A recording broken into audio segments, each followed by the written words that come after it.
রাজশাহী ব্যাটালিয়নের সীমান্তবর্তী সকল বিওপি থেকে অভিযানিক দল বিভিন্ন পয়েন্টে বারুদ এবং মাদকদ্রব্য বাংলাদেশের অভ্যন্তরে প্রবেশ করতে না পারে সে লক্ষ্যে দেশের সীমান্ত সুরক্ষায় বিজিবি সদস্যদের কঠোর গোয়েন্দা নজরদারি এবং টহল তৎপরতা বৃদ্ধির জন্য নির্দেশ প্রদান করেন।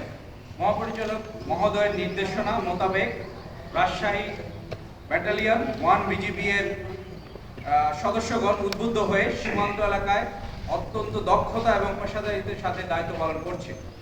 এরই ধারাবাহিকতায় আজ 6 ফেব্রুয়ারি 2006 তারিখে ভোর আনুমানিক 5:30 গোপন তথ্যের ভিত্তিতে বিজিবির চৌকস অভিযানিক দল জানতে পারে সীমান্তের মিরগঞ্জ এলাকা দিয়ে একটি অস্ত্র চোরাচালান নদীপথে আমাদের রাজশাহীর অভ্যন্তরে প্রবেশ করতে পারে। এই তথ্যের ভিত্তিতে রাজশাহী ব্যাটালিয়নের সীমান্তবর্তী সকল বিওপি থেকে অভিযানিক দল বিভিন্ন পয়েন্টে অ্যাম্বুশ পরিচালনা করে। দীর্ঘ প্রতীক্ষার পর বাঘা থানাধীন রাউথাপিরপুর এলাকার অ্যাম্বুশকৃত চৌকস অভিযানিক দলটি দেখতে পায় যে একজন মোটরসাইকেল আরোহী তাদের দিকে এগিয়ে আসছে। আমাদের চৌকস টিম ওই মোটরসাইকেল আরোহীকে প্রতিহত করার চেষ্টা করলে তিনি মোটরসাইকেলটি ঘুরিয়ে পালিয়ে যাওয়ার চেষ্টা করলে আমবাগানে পার্শ্ববর্তী একটি আমবাগানে পড়ে যান এবং আমাদের টিম তাকে ধাওয়া করে ধরার চেষ্টা করলে তিনি আমবাগানের ভিতর দিয়ে পালিয়ে যান। পরবর্তীতে সাধারণ বা পার্শ্ববর্তী সাধারণ জনগণের উপস্থিতিতে উক্ত নম্বরবিহীন মোটরসাইকেলটি সার্চ করা হয় এবং সার্চের পর্যায়ে সিটের নিচে দুই পাশে লুকায়িত অবস্থায় 2টি বিদেশি পিস্তল, 8 রাউন্ড গুলি এবং 4টি ম্যাগাজিন উদ্ধার করতে সক্ষম হয়। একই রাতে রাজশাহী ব্যাটালিয়নের অধীনস্থ খিদিরপুর, শাহপুর, ইউসুফপুর, মিরগঞ্জ, তালাইবাড়ি, চরবাজারদিয়া, চারঘাট, বিকল্প এবং সোনাইকান্দি বিওপির অভিযানিক দল বিভিন্ন এলাকায় অভিযান পরিচালনা করে 39 বোতল ভারতীয় মদ, tapentadol 397 piece, electronic resistance 10,000 piece এবং ভারতীয় নেশা জাতীয় সিরাপ 193 বোতল জব্দ করতে সমর্থ হয়। আটককৃত সকল অস্ত্র, গোলাবারুদ এবং মাদকদ্রব্য এবং মোটরসাইকেলটি সংশ্লিষ্ট থানায় জমা দেওয়ার কার্যক্রম প্রক্রিয়াধীন রয়েছে।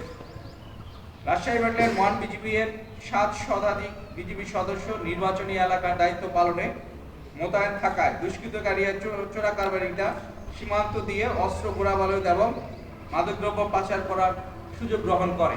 কিন্তু আমাদের অত্যন্ত দক্ষ এবং পেশাদারিত্বের সাথে আমরা এই টহল এবং গোয়েন্দা নজরদারি বৃদ্ধি করার ফলে আমরা আজকে এই অস্ত্র, মাদক এবং অন্যান্য নেশাজাতীয় দ্রব্য উদ্ধার করতে সমর্থ হই। আপনারা এর আগে আমি বলেছি আসন্ন ত্রয়োদশ নির্বাচনে রাজশাহী বিজিবির দায়িত্বপূর্ণ এলাকায় 9টি উপজেলা এবং একটি সিটি কর্পোরেশনে মোট 6টি আসনে আমাদের একটি রিজার্ভ সহ 28টি প্লাটুন মোতায়েন স্ট্রাইকিং ফোর্স হিসেবে মোতায়েন থাকবে। এছাড়া K9 সদস্য সহ 1 প্লাটুন বিজিবি থাকবে। নৌপথে আমাদের 7টি স্পিড বোট এবং ফাস্ট পেট্রোল ক্রাফট মোতায়েন থাকবে এবং সীমান্তবর্তী 16টি বিওপির প্রত্যেকটিতে 10 জন করে সদস্য স্ট্রাইকিং রিজার্ভ হিসেবে সর্বমোট 700 সদস্য নির্বাচনকালীন মোতায়েন থাকবে। বর্ডার গার্ড বাংলাদেশ সীমান্তে অতন্দ্র এবং সদা জাগ্রত থেকে জনগণকে বহিঃশত্রুর হাত থেকে দেশকে রক্ষা করতে সর্বদা সচেষ্ট থাকার পাশাপাশি ত্রয়োদশ জাতীয় নির্বাচনে সকল জনগণকে নিশ্চিন্তে ভোটাধিকার প্রয়োগের পরিবেশ সৃষ্টির লক্ষ্যে বদ্ধপরিকর।